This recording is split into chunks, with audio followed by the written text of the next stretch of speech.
Ayan po, ito po yung Supremo na palyado kapag binibirit yung kanyang accelerator ay namamatay. Ngayon ituturo ko sa inyo yung pinaka basic muna bago natin ito paandarin. Una-una ang dapat gawin, linisan po yung tangke. Yan, itong tangke na ito.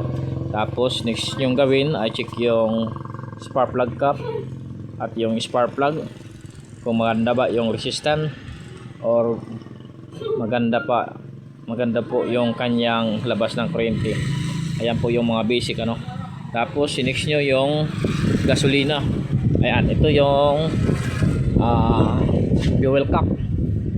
Kapag mahina po yung daloy ng gasolina, isa din sa dahilan na palyado yung motor dahil apektado ng tangke. Ngayon check nyo rin yung carburetor kapag stuck yung motor, dahil sigurado tayo na may diferensya na itong carburetor kapag stuck up, dahil itong motor na ito na Supremo, palyado po ito, umaandar ito. Ngayon subukan muna natin, pandarin muna natin.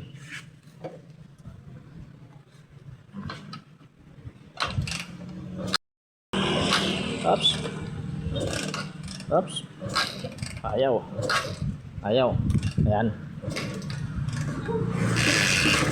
Ayan, umaandar, pero ayan, malakas yung kanyang RPM at namatay. Ayan, subukan pa natin yung isa. Oops. Parang loss compression Oops.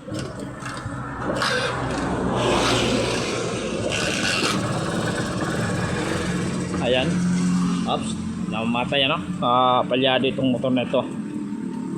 Unang check natin dito, linisan yung kanyang tangke. Tapos carburetor, check ng spark plug cap,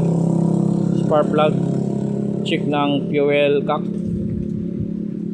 Yung fuel cock nya check natin, linisan din natin.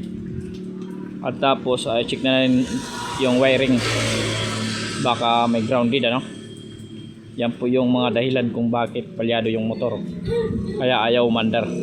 At may minor naman, kaso namamatay kapag ina-accelerate yung kanyang throttle.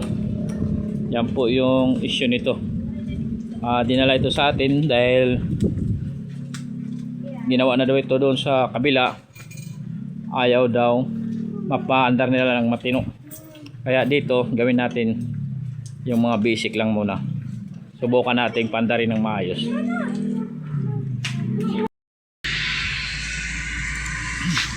Ayan, nabuksan natin yung spark plug nya dahil ito lang muna yung unang troubleshoot natin. Kung makita nyo, basang basa po yung spark plug ayan, maitim, sunog, ibig sabihin rich mixture po yung kanyang carburetor yan. Tapos i-check na rin natin ito kung bakit nagkaroon ng rich mixture. May posibilidad na itong rich mixture na ito may dahilan din yung kanyang engine valve or yung kanyang carburetor. Okay, next natin yung kanyang carburetor. Linisan muna natin. Ayan po, nabuksan na natin yung carburetor Bali ito yung mga dahilan na kung bakit ayaw tumino itong motor na to, itong carburetor na ito, dahil walang ayan, kung makita nyo, walang auto choke, kasi yung choke nya ay kinuha. Yan, dapat sa mga gumagawa hindi po yung kinukuha yung choke, dapat iniwan nyo na lang at linagyan nyo ito ng tali dito palabas kapag nagcho-choke kayo dapat iniwan nyo yung kasi yung butas na yan nagkakaroon po ito ng rich mixture, kaya pala maitim yung kanyang spark plug. Yan, dapat ibalik nyo po yung kanyang pinaka-padlock, yung pinaka-lock nya doon sa choke, dapat binabalik nyo. Dapat hindi nyo hayaan na kunin yung choke na ito, dahil ito isa sa dahilan na malakas po yung kanyang supply ng gasolina at namamatay yung kanyang motor kapag pinipihit kasi yung parts ng kanyang choke, ayan, kinuha. Ayan, wala nang laman. Dapat nakasira po yan. Dahil yan po yung nagbibigay ng hangin kapag bukas po yung sa choke, malakas po yung hangin na mapasok dito. Ayan. Yan po. Papunta dito. Yan, palabas. Papunta doon sa kanyang dito, gasolina. Yan po. Yan po yung sa choke. Siya po yung humigop ng gasolina papunta rito sa choke. Tapos ito naman yung hangin galing ng intake. Yan. Tapos dito po yan dumadaan. Yan sa malaking butas na yan. Makikita. Yan po yung malaking butas na yan. Yan po, doon po yan dumadaan.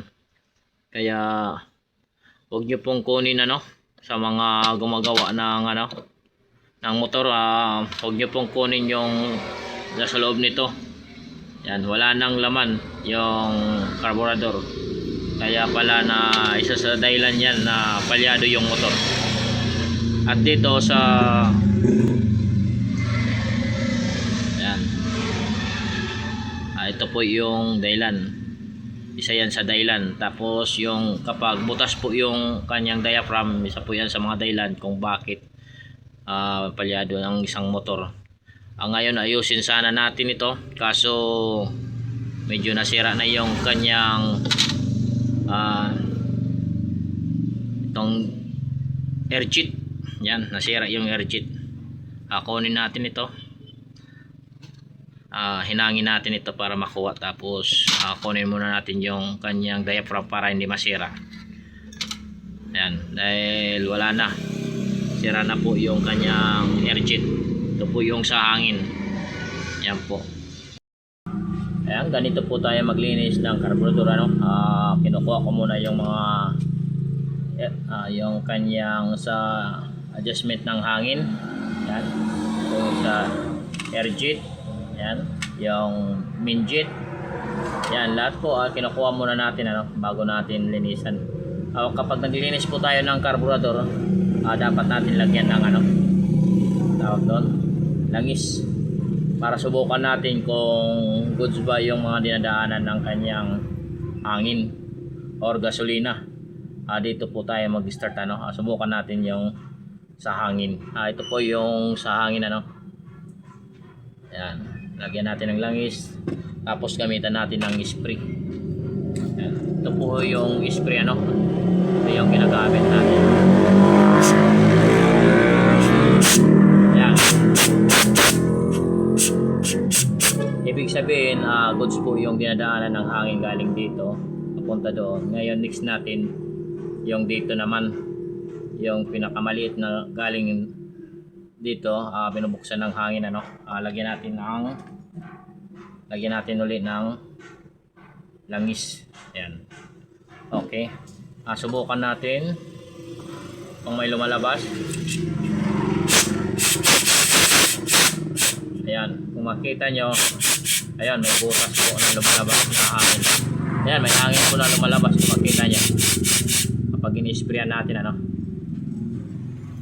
Okay, next natin, bali next natin dito yung kanyang dito sa parteng air jet. Sa air jet laging malinis po ito. Ang kailangan lang natin yung kanyang sa parteng air jet. Yan, para papunta dito sa labas sa may exhaust. Ito yung intake ng carburetor. Yan. At ito naman yung sa parteng dito sa choke. Ito po yung choke.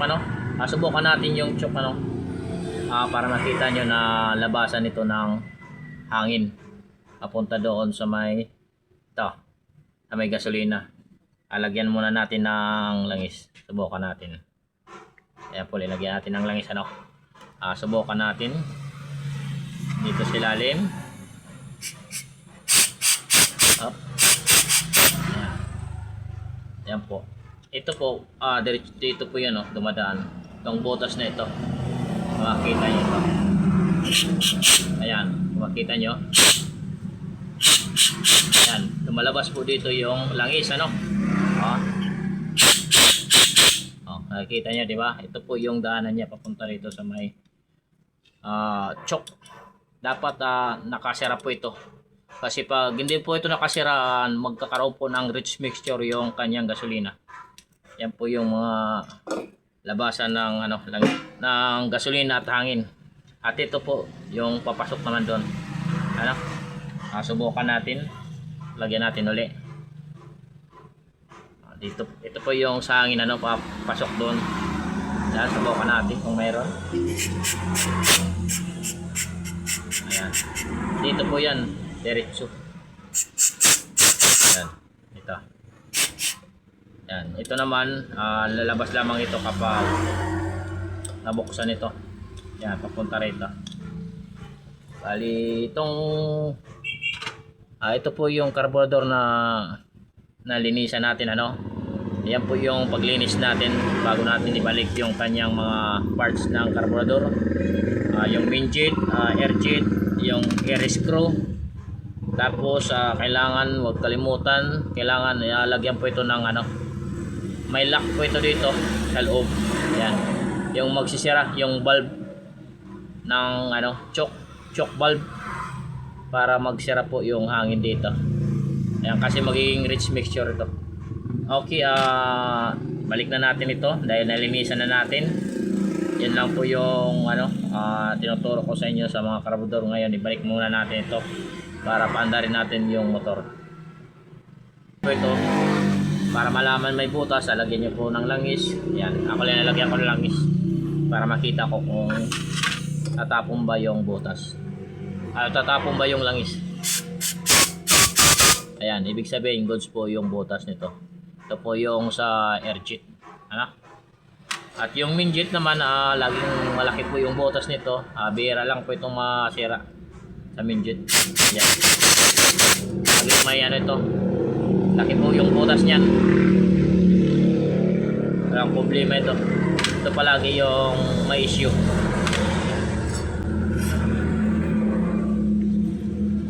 Ayan, balik na natin.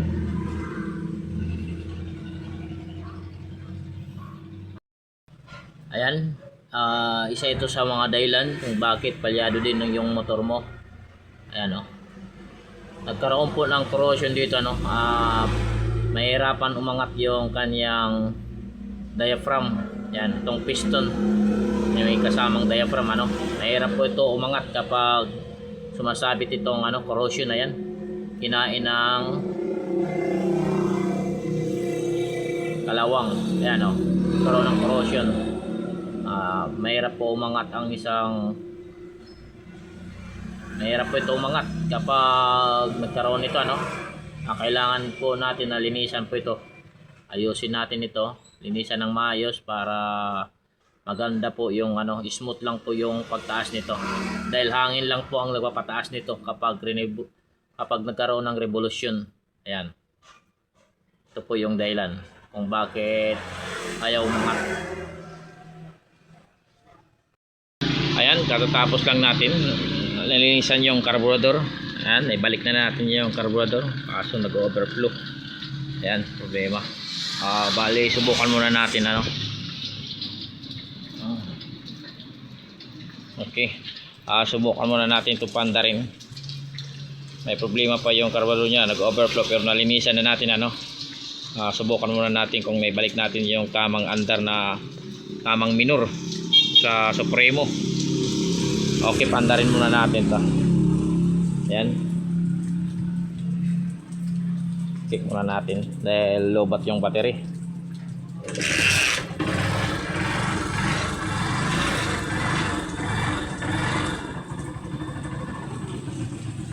Ayan, maganda na po yung kanyang minor. Subukan natin i-kick ulit. Oops.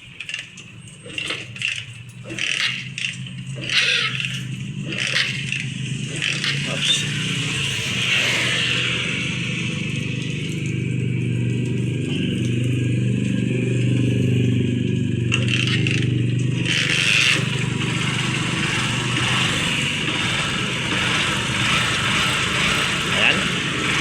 goods na po yung kanyang minor. Okay na. Carburetor lang yung nalinisan natin, tapos sinayos natin dahil nawala yung choke, yung pinakalak ng doon sa hangin sa choke. I-adjustan muna natin ito para tumaas-taas ng konti yung minor. Ayan, in-adjustan natin yung kanyang minor, bali nasa 1.5. ayan, nasa 1.5. Babaan natin ng konti para sakto. Ayan, binabaan ko na, nasa 1.2. ayan, mababa na po yung minor, umandar na po yung motor natin, ayan, revolution natin. Oops, masyadong mababa. Okay, subukan natin, taas-taas ang konti. Okay, kick natin.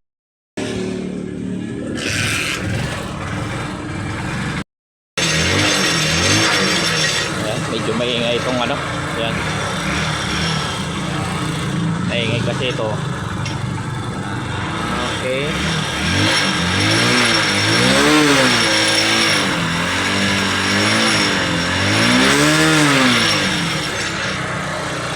ayan, bitawan na natin kung sa taas pa ba siya.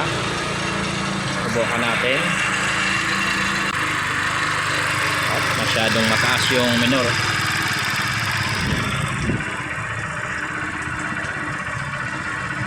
Ayan, pababa ng pababa.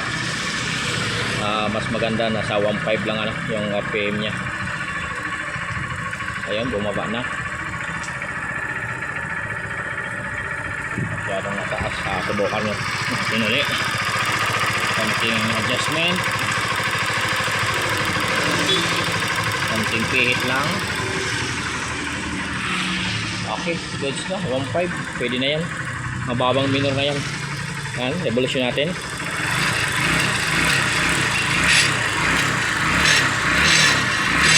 Ayan, shoutout dyan kay Serbon. Ayan, nandito. Tapos na yung motor mo na Supremo. Differential lang yung kanyang carburetor. Ayan, goods po yung kanyang spark plug cap. Ayan, walang problema sa wiring. Goods po ito. Goods po itong motor mo.